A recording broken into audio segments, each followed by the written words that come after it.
Sir good morning sir. చెప్పండి. Sir 2019 నుంచి 2024కి 45,000 కోట్ల రూపాయలు సెంట్రల్ గవర్నమెంట్ నరేగా నిధులు రిలీజ్ చేసింది కదా సార్. అదంటే అది రిలీజ్ చేసిన అమౌంటా సార్, లేకపోతే మొత్తం ఇంప్లిమెంటేషన్ చేసిందా? ఇంప్లిమెంటేషన్ కానీ తీసుకున్నారు, ఇంప్లిమెంట్ చేసేసుకున్నాం. మనకి మురిగిపోయిన నిధులు ఎన్ని ఉన్నాయి సార్? నిధులు మిగులుతుంటే మా పరిస్థితి ఇలా ఉండేది కాదు కదా. ఏ సార్, నిధులు మిగులున్నాయి అంటున్నారా? ఎస్ సార్, చాలా వర్కులు చేయలేదు కదా సార్. ఇప్పుడు మీరు మీ వెనక ఇప్పుడు సిటిజన్ నాలెడ్జ్ బోర్డులో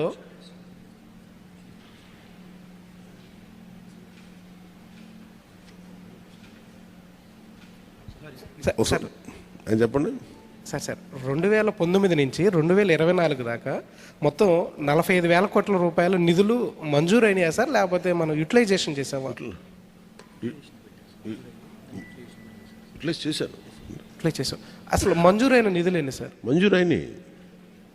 మంజూరైన యూటిలైజ్ చేశారు. అంటే ఏం లేదు సార్, ఇప్పుడు మనకి ఇయర్లీ ప్లానింగ్ ఉంటుంది కదా సార్. ఇప్పుడు 60,000 కోట్లు 70,000 కోట్లు అని చెప్పేసి మనకు నరేగా నిధులు మన స్టేట్కి ఉంటుంది కదా సార్. ఇప్పుడు దీంట్లో ఏంటంటే మనకు 45,000 కోట్ల వరకు మనకు పనులు జరిగినాయి సార్. అంతే కదా సార్ మీరు చెప్పారు? అంటే మనకి రిలీజ్ చేసిన వాటిలో కూడా ఇంకా మన సెంట్రల్ మినిస్టర్ బెమ్మసాని గారు చెప్పినప్పుడు ఏంటంటే మనకి ఇంకా 3,000 కోట్ల రూపాయల దాకా నిధులు వీళ్ళు యూటిలైజేషన్ చేయలేదు, దీనివల్ల మనం చాలా పనులు కూడా చేసుకోలేకపోయామని చెప్పేసి చెప్పారు. అలా అయితే మీకు కొన్ని వేల కోట్లు ఉన్నాయి సార్ ఎంటైర్ స్టేట్లో. అలా అయితే మీరు పంచాయతీకి చాలా వేల కోట్లు ఉన్నాయి. వీళ్ళు మ్యాచింగ్ గ్రాంట్ ఇవ్వకపోవడం వల్ల అదొక సపరేట్ టాపిక్. అది మీకు నిధులు ఎట్లా వాడలేదు అనేది మీ నేను ఆ ఇన్ఫర్మేషన్తో రాలేదు, కానీ still we're doing a white paper. అదేంటంటే మేము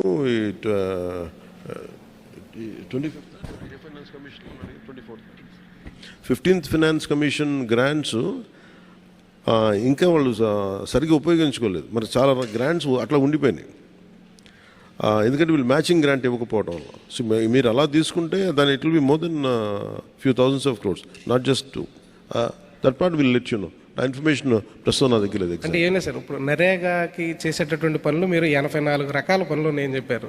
గత గవర్నమెంట్లో ఒక 7-8 పనులు కూడా దాంట్లో ఒక నాడు నేడు కింద తప్పితే ఇంకెక్కడా కూడా ఫోకస్ చేసింది లేదు.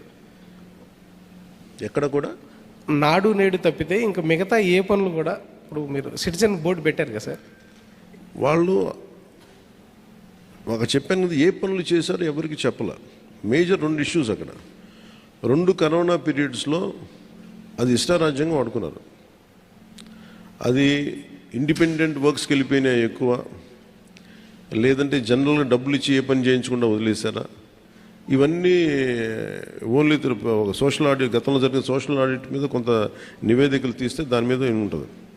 బట్ ఫ్యాక్ట్ ఏంటంటే గ్రాంటెడ్ మనీ ఏ డబ్బు అయితే వచ్చిందో ఆ డబ్బుకు తగ్గ సత్ఫలితాలు అయితే రాలేదు.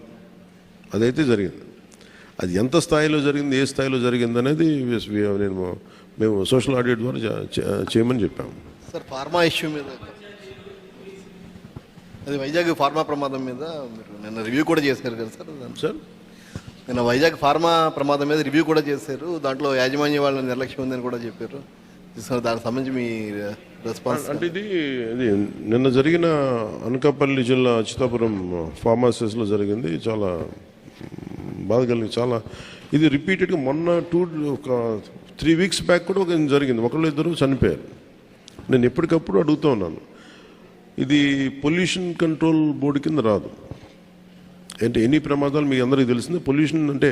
పొల్యూషన్ ఎమిషన్స్ ఉన్నాయా లేదా చెక్ చేయడమే తప్ప, ప్రమాణాలు చెక్ చేయడం తప్ప, ఈ సేఫ్టీ నామ్స్ కానీ ఇవన్నీ ఈ మనకి director of factories, labour, fire department, అలాగే కేంద్ర ప్రభుత్వ ఆధ్వర్యంలో ఉండే petrol and explosive safety organisation పర్యవేక్షిస్తాయి. ప్రత్యేకించి ఈ Essentia advance science private limited, ఇది 2 నేను మాట్లాడితే నేను వాళ్ళకి తెలియజేసింది ఏంటంటే, 2 ఓనర్స్ ఉన్నారు, ఒకళ్ళు హైదరాబాద్లో ఉన్నారు, అండ్ ఇప్పుడున్న అతనికి మాకు సంబంధం లేదని చెప్పి ఒక కమ్యూనికేషన్ గ్యాప్ వాళ్ళిద్దరి మధ్య గొడవ ఉంది. దానివల్ల ఆ సేఫ్టీ నార్మ్స్ తీసుకోవడానికి బాధ్యత లేని నాయకులు అంటే లీడర్షిప్ ఉండటం వల్ల, ఓనర్షిప్ ఉండటం వల్ల వాళ్ళందరూ ఇలాగ చేశారు. అందుకని ఈ ఈ ఒక ఫ్లోర్ నుంచి ఇంకో ఫ్లోర్కి వెళ్ళే దాంట్లో అది ఇంకా నాకు తెలిసి వాళ్ళు అనటం సెకండ్ ఫ్లోర్ నుంచి గ్రౌండ్ ఫ్లోర్కి వచ్చే సాల్వెంట్ ఫస్ట్ ఫ్లోర్లో కొంచెం లీక్ అయ్యి ఆ కరెంటు బోర్డ్స్ ఉంటే వాటికి అయ్యి వేపర్లాగా ఏర్పడి పేలిపోయింది. దాదాపు ప్రమాదంలోనే ఒక 7-8 మంది చనిపోయారు. చాలా దారుణంగా ఉంది, గుర్తుపట్టలేని పరిస్థితులు అని చెప్పారు. నేను ప్రాబ్లం ఏమవుతుందంటే నేను సేఫ్టీ ఆడిట్ చేయమని చాలా వచ్చిన రోజు నుంచి నేను అందరిని అడుగుతా ఉన్నాను. ఒక ఇష్యూ ఏముందంటే సేఫ్టీ ఆడిట్ అంటే ఈ యజమానులు భయపడిపోయే స్థాయికి వెళ్ళిపోయారు. వాళ్ళని కొంత ఎడ్యుకేట్ చేయాల్సిన అవసరం ఉంది.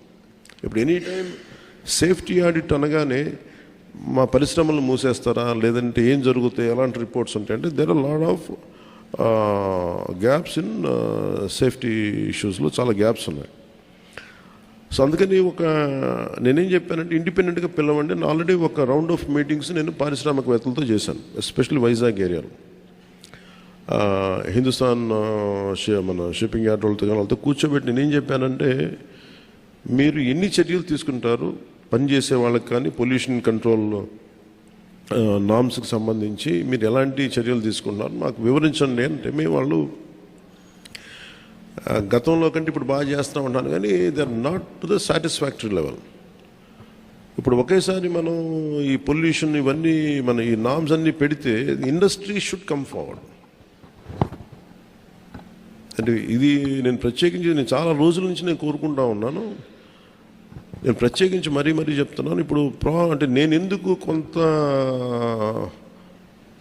ఒక అడుగు ముందుకేయడానికి నేను ఎందుకు సంకోచిస్తున్నానంటే ఒకసారి అది ప్రభుత్వానికి ఇబ్బందిగా ఉండకూడదు. గబుక్కి నేను నా ఉద్దేశం సేఫ్టీ ఆడిట్ జనాల ప్రాణాలు పోకూడదు, కార్మికుల ప్రాణాలు పోకూడదు అనుకునే పరిస్థితిలో ఉంటాను నేను ఎప్పుడు.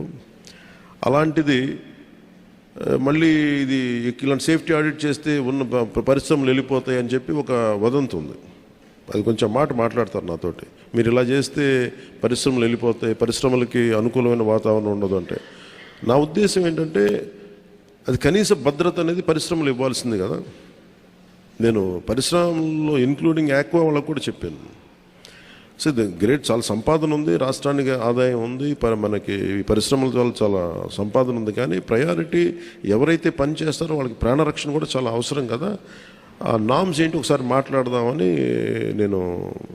నేను అనుకుంది ఏమంటే సెప్టెంబర్ మిడ్లో వెళ్దాం అనుకున్నాను. నా విల్ మేక్ ఇట్ సెప్టెంబర్ ఈ మంత్ ఎండింగ్లోనే నేనే వెళ్ళి కూర్చుంటే ఒక మీటింగ్ చేస్తాను ప్రత్యేకించి వైజాగ్ పొల్యూషన్ కానీ వైజాగ్లో ఉండే చుట్టుపక్కల పరిశ్రమలో ఉండే సేఫ్టీ నామ్స్ వీటి మీద నిరంతరం ఇది ఒక ప్రాక్టీస్ అయిపోయింది. ప్రతి 2 వారాలకు 3 వారాలకు మైనర్ ఇన్సిడెంట్ మేజర్ ఇన్సిడెంట్ జరుగుతూ ఉంది. వీటికి ఇంకా అది మినిమైజ్ చేయాలి, అసలు కంప్లీట్గా ఎలిమినేట్ చేసే పరిస్థితికి రావాలంటే ఏం చేయాలని ఒక కలెక్టివ్ అక్కడ ఉన్న పారిశ్రామికవేత్తల ద్వారా ముఖ్యంగా కెమికల్ ఇండస్ట్రీస్ లేదంటే ఫార్మాస్యూటికల్స్ వాళ్ళతోటి కూర్చోవాలి.